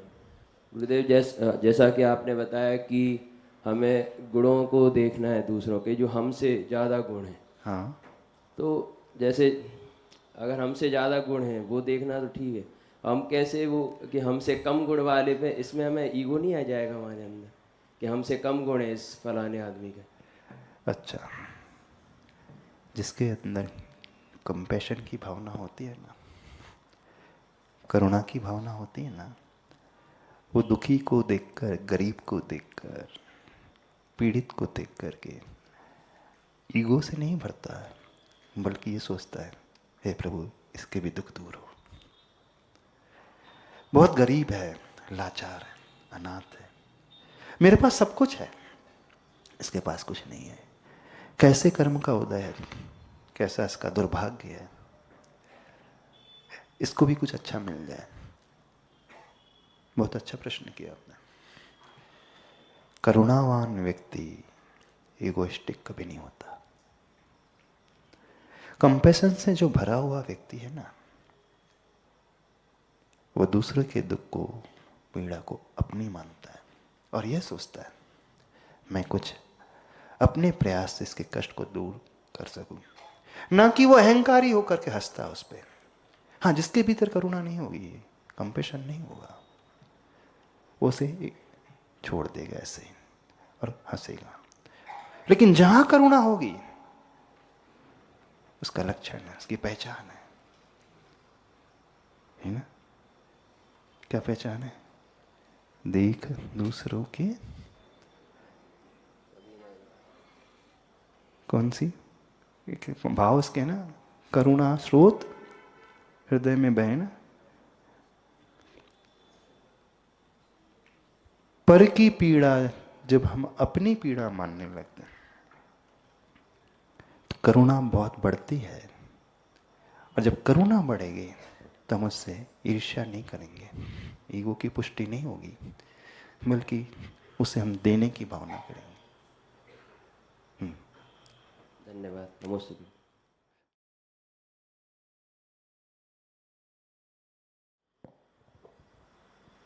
नमस्ते गुरुदेव।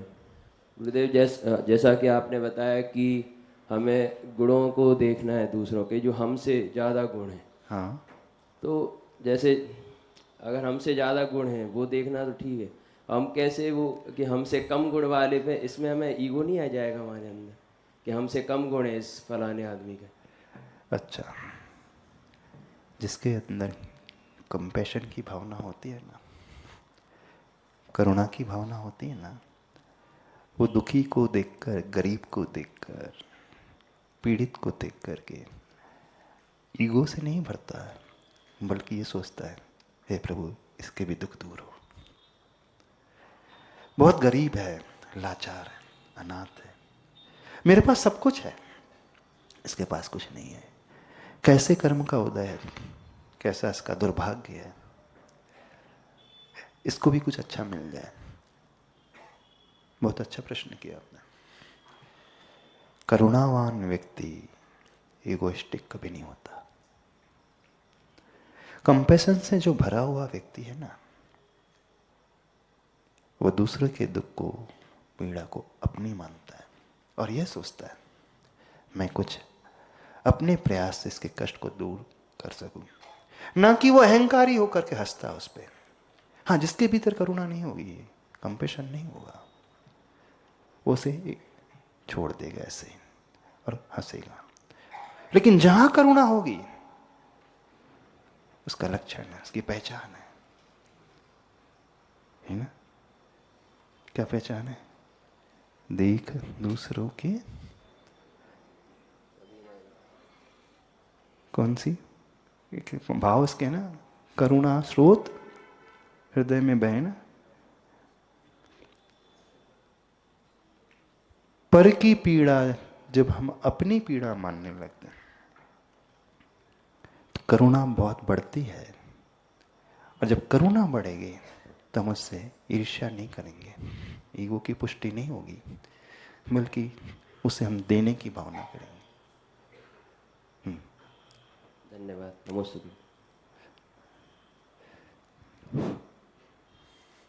नमस्ते गुरुदेव।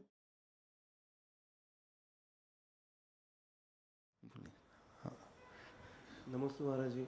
महाराज जी, हम जैसे कॉर्पोरेट लाइफ में देखते हैं कि जो भी बड़े पोजीशन पे होते हैं वो ईगो के चक्कर में अपनी मिस्टेक एक्सेप्ट ही नहीं करते महाराज जी। हाँ, तो ईगो तो अपने उसके ड्रॉबैक्स वो बहुत अपने- सारे, वो झुकने ही नहीं देता, वो एक्सेप्ट करने नहीं देता। वो सही ये बात ये सिखाएगा मुझे, कल का छोकरा मुझे सिखाएगा। महाराज 25 ईयर्स का एक्सपीरियंस मुझे, और इसने जस्ट ज्वाइन किया, 2 ईयर्स का एक्सपीरियंस, वो बता रहा है कि महाराज कंपनी जी, को कैसे पॉलिसी बनाना है। इससे महाराज जी गलत डिसीजन होते हैं और बिल्कुल पूरे होते ही टीम गलत, टीम को महाराज जी जिंदगी भर भुगतना पड़ता सफर है। करना पड़ता, वो तो है।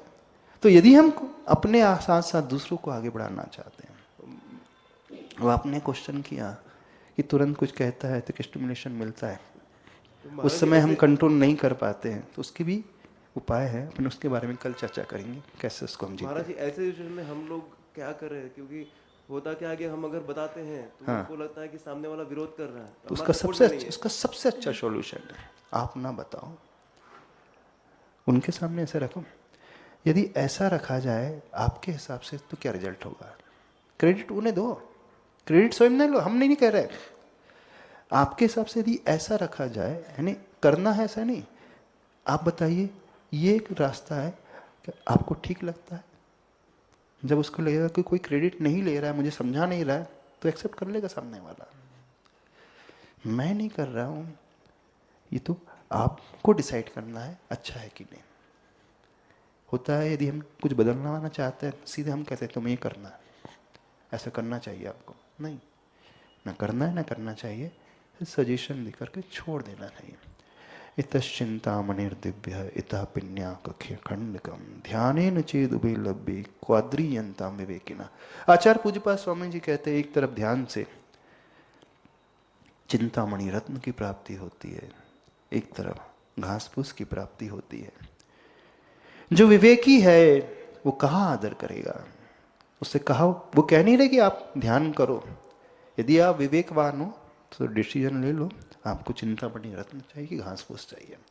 तो दुनिया को समझाना नहीं है, उनके सामने दोनों ऑप्शन रख देना है, इसके प्रोज एंड कॉन्स, उसके प्रोज एंड कॉन्स, डिसीजन आपका जो होगा। तो व्यक्ति का ईगो हर्ट नहीं होता इसमें कभी। जब उसका ईगो हर्ट नहीं होता तो बेस्ट ऑप्शन ही ऑप्ट करता है। व्यक्ति का जब ईगो हर्ट होता है तो फिर वो दुनिया की नहीं सुनता, किसी की नहीं सुनता, और अपने सबऑर्डिनेट की तो बिल्कुल नहीं सुनेगा। तो हमें यदि किसी से कार्य करवाना है तो सबसे पहला नियम, हम उसके ईगो को बिल्कुल हर्ट न करें, और अपनी बात इस प्रकार से रिप्रेजेंट करें कि उसे लगे कि हाँ डिसीजन मैं ले रहा हूं, तो काम भी हो जाएगा। लेकिन जिंदगी में जो अपने आप को ऊपर उठाना चाहता है उसे समझना होगा, अच्छी चीज हमें जहां मिले ले लेना चाहिए। सोने की बिस्किट यदि नाली में भी पड़ी है तो आप उठा लोगे, हाथ डाल करके उठा लोगे ना। गटर में भी पड़ी है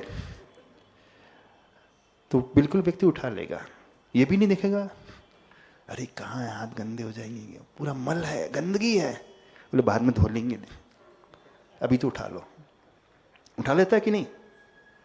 तो यही मेंटलिटी होना चाहिए। अच्छी चीज यदि छोटा भी बता रहा है तो ले लेना चाहिए, तभी हम उस ईगो को ओवरकम कर पाएंगे, यदि कुछ हम पाना चाहते हैं।